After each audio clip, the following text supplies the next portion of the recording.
एक छोटे से गांव में एक नटखट और हंसमुख लड़का रहता था जिसका नाम था टिंकू। उसका सबसे बड़ा सपना था एक दिन जंगल में जाकर रोमांचक साहसिक यात्रा करना। गांव वाले उसे अक्सर डराते थे कि वह जंगल अजीब है, वहाँ पेड़ नाचते हैं, पत्थर हंसते हैं और कई बार जानवर बातें भी करते हैं। एक सुबह टिंकू ने अपना छोटा सा नीला बस्ता उठाया और जंगल की तरफ निकल पड़ा। जंगल का बड़ा दरवाज़ा रंग बिरंगे फूलों और बेलों से सजा था। दरवाजे पर एक बोलने वाला तोता बैठा था। उसने अपनी छोटी सी टोपी ठीक करते हुए कहा, जंगल में प्रवेश करना है तो मेरी पहेली का उत्तर दो, कौन सा फूल केवल रात में खिलता है?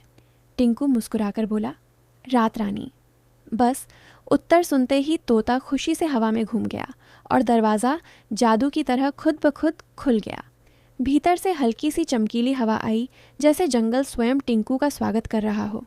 जंगल के अंदर टिंकू की मुलाकात एक प्यारी नारंगी रंग की लोमड़ी से हुई जिसका नाम था लोलो। उसने छोटी सी गुलाबी रंग की बोटाई पहनी हुई थी। लोलो बोली, इस जंगल की हर चीज़ जिंदा जैसी लगती है।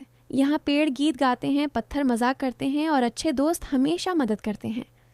टिंकू और लोलो आगे बढ़े ही थे कि अचानक उन्हें एक ज़ोरदार आवाज़ सुनाई दी, बचाओ, कोई तो बचाओ। दोनों दौड़ते हुए पहुँचे तो देखा कि एक बड़ा सा हाथी जिसका नाम था भीम एक गहरे गड्ढे में गिरा हुआ था। भीम की आंखें आंसुओं से भरी हुई थीं। वह बोला, मैं कल से यहाँ फंसा हूँ, कोई मुझे बाहर नहीं निकाल पाया। टिंकू थोड़ा सोच में पड़ गया, फिर उसे एक मज़ेदार उपाय सूझा। उसने कहा, चलो पेड़ों पर लगे बड़े बड़े गुब्बारे तोड़कर लाते हैं। जंगल के कुछ पेड़ों पर स्वाभाविक रूप से विशाल था रंगीन गुब्बारे उगे रहते थे। लोमो ने उछलकर कई गुब्बारे तोड़ लिए और टिंकू ने उन्हें इकट्ठा कर लिया। दोनों ने मिलकर वे गुब्बारे हाथी भीम के नीचे रख दिए और तब हवा से भरे गुब्बारों ने भीम को धीरे धीरे ऊपर उठाना शुरू कर दिया। कुछ ही पलों में वह गड्ढे से बाहर आ गया। भीम खुशी से टिंकू को अपनी पीठ पर बैठा लिया। आगे चलते चलते वे एक अद्भुत जगह पहुंचे जहां एक रंग बिरंगा इंद्रधनुषी झूला लगा था। यह झूला केवल उन लोगों को दिखाई देता था जिनका दिल बिल्कुल साफ होता है।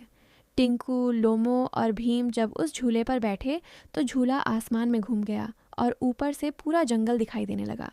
नीचे पेड़ झूम रहे थे, नदी मधुर आवाज़ में बह रही थी और पत्थर आंखें बनाकर मुस्कुरा रहे थे।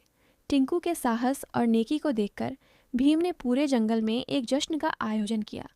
जंगल के सभी जानवर, जीव, तोते, बंदर, खरगोश, हिरन सब मिलकर नाचने लगे। चमचमाती रंगीन रोशनियों से पूरा जंगल त्योहार जैसा लग रहा था। लोमो ने टिंकू से कहा, तुमने साबित कर दिया कि छोटी सी हिम्मत भी बड़े चमत्कार कर सकती है। टिंकू मुस्कुराया और बोला, साहस ही जीवन का सबसे बड़ा रोमांच है। और इस प्रकार टिंकू का यह रोमांचक कहानी, हंसिक अनुभव पूरे जंगल में मशहूर हो गया।